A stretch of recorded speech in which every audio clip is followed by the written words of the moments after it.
بسم اللہ الرحمن الرحیم۔ السلام علیکم پیارے دوستوں، آج آپ کو سنانے جا رہے ہیں جمعہ کا بیان۔ اگر یہ بیان آپ لوگوں کو اچھی لگے تو لائک، شیئر اور سبسکرائب ضرور کریں۔ تو چلیں شروع کرتے ہیں۔ حضرت عبداللہ بن نبی کریم صلی اللہ علیہ وسلم نے فرمایا، سب سے افضل دن جمعہ ہے۔ اسی دن حضرت آدم کی پیدائش ہوئی تھی، اسی دن سر پھونکا جائے گا، اسی دن قیامت ہوگی، اسی دن مجھ پر خوب زیادہ درود پڑھا کرو کیونکہ تمہارا درود مجھ پر پیش کیا جاتا ہے۔ اسی دن حشر ہوگا، اسی دن حساب ہوگا۔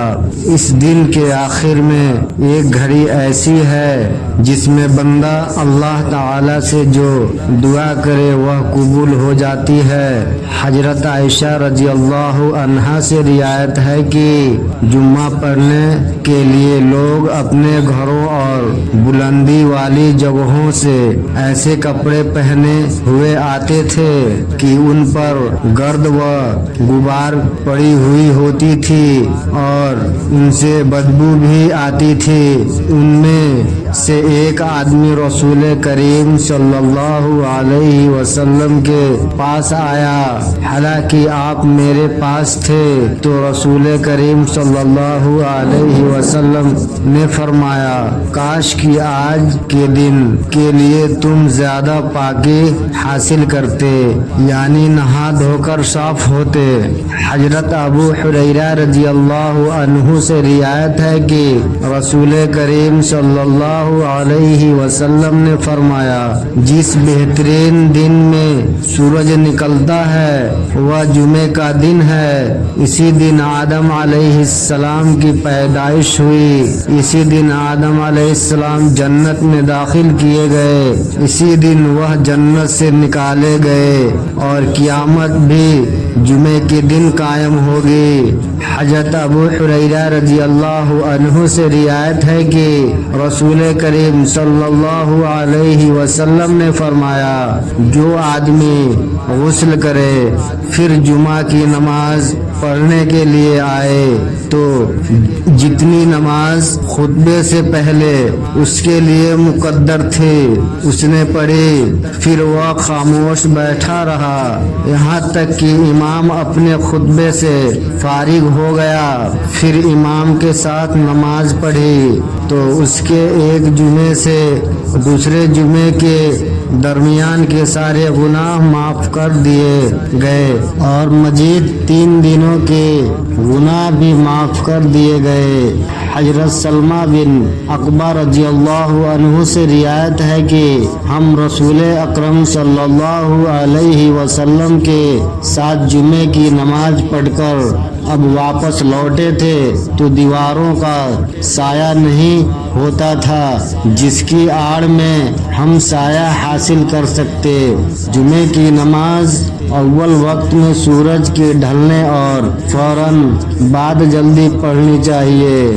حضرت جابر بن سمورہ رضی اللہ عنہ سے روایت ہے کہ نبی اکرم صلی اللہ علیہ وسلم جمعہ کے دن 2 خطبے دیتے اور ان کے درمیان آپ بیٹھتے تھے۔ خطبے میں آپ قرآن مجید پڑھتے اور لوگوں کو نصیحت کرتے تھے۔ جمعہ کے دن دونوں خطبوں کے درمیان میں بیٹھنا اور کھڑے ہو کر لوگوں کو نصیحت کرنا مسنون ہے۔ حضرت عبداللہ بن عمر رضی اللہ عنہ سے روایت ہے کہ رسول اکرم صلی اللہ علیہ وسلم منبر پر فرما رہے تھے، جمعہ چھوڑنے سے لوگ باز آ جائیں ورنہ اللہ ان کے دلوں پر مہر لگا دے گا اور وہ غافلوں میں سے ہو جائیں گے۔ غافلین کے برے انجام کے لیے پڑھیے ترجمہ و تفسیر۔ حضرت جابر بن سمورہ رضی اللہ عنہ سے روایت ہے کہ میں نے رسول کریم صلی اللہ علیہ وسلم کے ساتھ نماز پڑھی۔ آپ کی نماز درمیانی بیچ کے درجے کی ہوتی تھی اور آپ کا خطبہ بھی درمیان ہوتا تھا۔ حضرت جابر بن عبداللہ رضی اللہ عنہ سے روایت ہے کہ رسول اکرم صلی اللہ علیہ وسلم جب خطبہ دیتے تو آپ کی آنکھیں سرخ ہو جاتی تھی، آواز بلند ہوتی اور جوش زیادہ ہوتا اور یوں لگتا جیسے آپ کسی ایسے لشکر سے ڈرا رہے ہوں جو صبح یا شام میں حملہ کرنے والا ہو، اور فرماتے کہ میں اور قیامت ان دو انگلیوں کی طرح ہے۔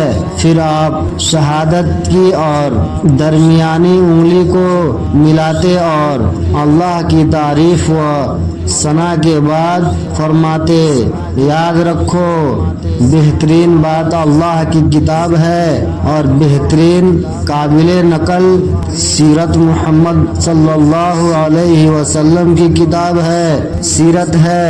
بہترین کام عبادت کے نئے طریقے ہیں اور عبادت کا ہر نیا طریقہ گمراہی ہے۔ پھر فرماتے کہ ہر مومن کی جان پر تصرف اختیار چلانے میں سب سے زیادہ میں مستقیم ہوں۔ جس شخص نے مال چھوڑا وہ اس کے وارثوں کا ہے اور جس نے قرض یا بال بچوں کو چھوڑا وہ میرے ذمے ہیں۔ حضرت عمرہ بنت عبد الرحمن کی بہن بیان کرتی ہیں کہ میں نے رسول اکرم صلی اللہ علیہ وسلم سے سن کر آئی کہ آپ اسے اکثر جمعہ کو منبر پر پڑھا کرتے تھے۔ اس مبارک صورت میں قیامت کے ڈرانے حالات کا تذکرہ ہے جس سے پڑھ کر آپ صلی اللہ علیہ وسلم نصیحت فرمایا کرتے تھے۔ حضرت نعمان بن بشیر رضی اللہ عنہ سے روایت ہے کہ رسول اکرم صلی اللہ علیہ وسلم جمعہ اور عیدین کی نماز میں سورہ الاعلی سبح اسم ربک الاعلی الغاشیہ هل اتاک حدیث الغاشیہ کی تلاوت کرتے تھے، اور اگر جمعہ اور عید کا دن میں جمع ہو جاتے تب بھی دونوں نمازوں میں انہی صورتوں کی تلاوت کرتے تھے۔ حضرت ابن عباس رضی اللہ عنہ سے روایت ہے کہ رسول اکرم صلی اللہ علیہ وسلم جمعہ کے دن فجر کی نماز میں سورہ السجدہ اور سورہ الدہر کی تلاوت کرتے تھے، اور نبی صلی اللہ علیہ وسلم نماز جمعہ میں سورہ الجمعہ اور سورہ